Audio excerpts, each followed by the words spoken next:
Gente, ontem no Ver Mais nós falamos sobre a aprovação do projeto de lei contra a violência obstétrica aqui no estado de Santa Catarina. E como a repercussão foi muito grande, muitas mulheres participando aqui pelo WhatsApp, relatando casos de agressões sofridas, nós resolvemos discutir mais sobre esse tema. Hoje, quem está aqui comigo é a advogada Alice Cardoso, que vai falar sobre o ponto de vista legal desse assunto. Alice, muito obrigada pela sua presença. Eu que agradeço. Boa tarde para você. Boa tarde. Alice, então, como a gente viu, o projeto de lei ele já foi aprovado, mas ainda tem uma certa tramitação, né, para acontecer. Explica melhor isso para a gente. Então, o texto final desse projeto de lei que trata da violência obstétrica e de formas de combater, ele foi aprovado pela Assembleia Legislativa e agora ele segue para a sanção do governador. Então, ele tem um prazo ainda de 60 dias para ser sancionado esse texto final e aí sim entrar em vigor a lei e produzir efeitos, né? Entendi. E assim que ela for aprovada, Alice, como que as mulheres que sofrem esse tipo de violência, elas devem buscar ajuda? Bom, a lei, ela trata especificamente de informação para gestante e para mulheres grávidas, né, que têm um atendimento no pré-natal, porque a violência obstétrica ela acontece também no pré-natal e no pós-parto, para que elas sejam informadas de condutas que possam configurar a violência obstétrica, né? Então, a lei ela vai obrigar que os hospitais e as maternidades forneçam cartazes que coloquem em locais visíveis para que as mulheres tenham acesso, disponibilizando para elas quais seriam condutas de violência obstétrica.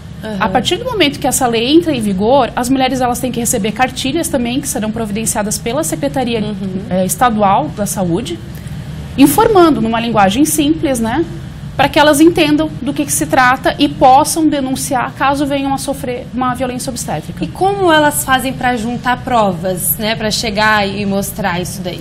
Basicamente, a violência obstétrica ela é aprovada através do prontuário médico, tá, que todas as pessoas têm direito a pedir no estabelecimento hospitalar em que elas forem internadas ou atendidas, né?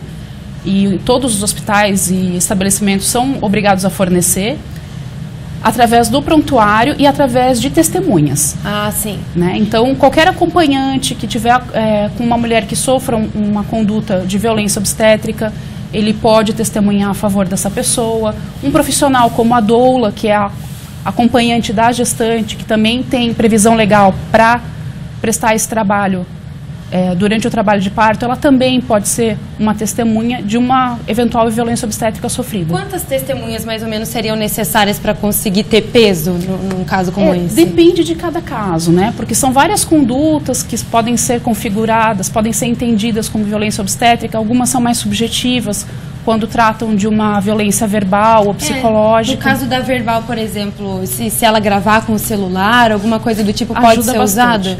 A gravação geralmente ajuda bastante. A testemunha de um profissional também que, né, perceba o constrangimento. Tudo isso pode auxiliar. Mas cada caso é um caso. É difícil a gente estabelecer um parâmetro, né? Até porque, se judicializadas essas questões, também dependem muito do entendimento do judiciário. E a violência obstétrica, como a gente pôde ver até pela participação, é uma realidade aqui em Joinville, né, doutora? Ela é muito frequente. Ela é muito frequente e, às vezes, ela acontece em condutas que as mulheres, às vezes, nem imaginam que estão sofrendo uma violência obstétrica. Né? E uma forma muito simples de sofrer violência obstétrica é sofrer qualquer tipo de intervenção sem consentimento ou sem conhecimento. Entendi. Né? Então, quando a equipe médica ela aplica um procedimento na gestante ou no bebê, quando ele nasce, sem ser questionado pela mãe se pode, né? Ou sem que ela seja informada da necessidade daquele procedimento, isso também nessa lei já é considerado uma violência obstétrica. E além desse caso que você citou agora, o que mais que a gente poderia citar como agressão nesse sentido perante a lei, né? Perante a lei, essa lei estadual, ela vem trazer algumas condutas e ele não é taxativo. Outras condutas podem ser também consideradas violência obstétrica, mas principalmente as agressões verbais, no sentido de humilhar a mulher durante o trabalho de parto, né?